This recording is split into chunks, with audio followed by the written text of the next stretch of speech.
dietitian, particularly close to graduation, provide paid consultations when an opportunity is presented. Do you want to run at this? No. You don't even have any friggin' insurance, yes, nor are you that's the finished. first thing I came to. Yeah. So what if, even though they're a healthy person, you could still fuck up. You could ruin it. Like, you could seriously ruin it. And the same, to that same vein, if you plan to stay in that area, you would get an absolutely terrible rep if you ruined it. And outside of that, and even if they're friends, like, no way. Friends and family never ever do that, ever, because it just always ends up in pain, or the family hate you, or your friends are no longer. So friends and family do not treat ever. And no, unless it's, I don't know, but to the same extent, I would just say insurance is just your major problem there. So yeah, you're not graduated, work experience, so yeah, do work sweet, experience. But don't ever accept money. Yeah, you can do consults with your friends and family, but just do it for free. I've done consults with friends post being a dietitian.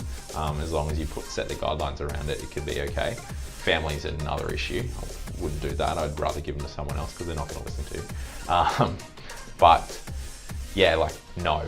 Like, to start with Peter's answer, it's like, no, don't do it. If it's a group presentation, I still, like, I don't feel okay with it. What would be better, looking at it a bit differently, is like, go, no, but give it to another dietitian.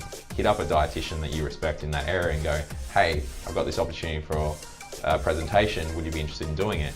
Then you go along to the presentation. You've, one, created a connection with someone who's a dietitian that's in the area. Two, you get to learn how they present, what they present. But three, that might actually end up being a job for you post that. So even if it's not, you're going to learn. So that's probably a better way to go about it.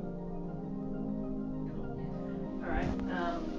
One from Instagram from Katie Louise Slater. One of my major turn-offs doing private practice long-term is the financial stability of things like house and car loans and affording maternity leave. Yeah. What do we have to do business-wise to get these things? Well, I've been on maternity leave. I've bought multiple houses. I own cars, etc. So it can be done. In terms of what we need to do, well, I mean, we offer everyone within our company a supporting letter and a documentation. So maybe working for a bigger company. The other thing is, obviously, you need to get time under your books. So if you're going to go into private practice, then you obviously need to stick with it. So then you've got numbers to be able to go and get it. But yeah, for sure, like, definitely, I barely made any money in my first few years of private practice, and maybe didn't really until I started to do it better and full time.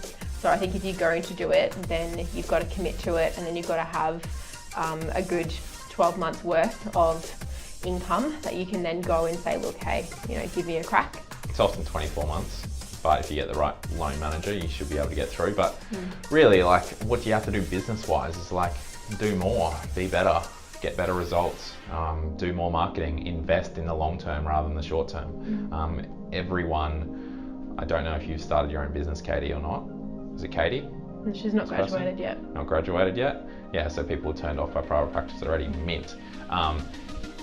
I think that comes from the experience that a lot of people have in private practice, because they are focused on the money right now and they do not budget effectively. The reason why we've been successful is several things, but one of them is I'm cheap. So I've done everything as cheap as possible throughout. I've never had to write a budget. I just make sure that, all right, we need that, we're going to pay for it, but we're going to pay the least we possibly can. And it's not spending extra money, it's not going out on extravagant trips or extravagant breakfasts and going to the movies or any of that shit. I was waiting for you to say breakfast. That's his pet hate. Yeah, it's just like, go to friggin' breakfast. Why don't bother eating breakfast when you're trying to save money? Yeah, what the fuck? Why? Like, it's just stupid. So saving money is something that gets often overlooked, and everyone wants to live this lavish lifestyle. Like, oh, I want this fancy car. All right, now you're renting. It's just fucking annoying. It gets me. And then that's why people say private practice is shit. It's because you're not investing in the actual business. You're investing in yourself instead of the business. Of course, if you're going to want shiny things every week, you're not going to be able to afford a house. So save your money. It's hashtag start crushing it. Mate, like, I was saving money when I was like 8. Like 8. Yes, Gary. Like, legit.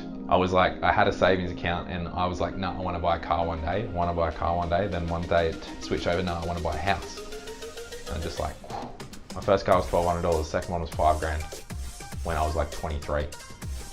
And like most people are spending 18 grand with their parents' money or getting a loan or whatever to get a car. Just like roll up in a shit box that'll get you from A to B, save the money so then you can invest in the long term. The best car that I had was the one that had 0 suspension. And I remember the drive, I was just driving towards getting me a new car. I was just going to exchange it, right? And I swear to God, like people would get in my car and they'd fucking have like they'd have bruises. Because their boobs would be bouncing out in their car because I was like, you know, those ones you just can't do it.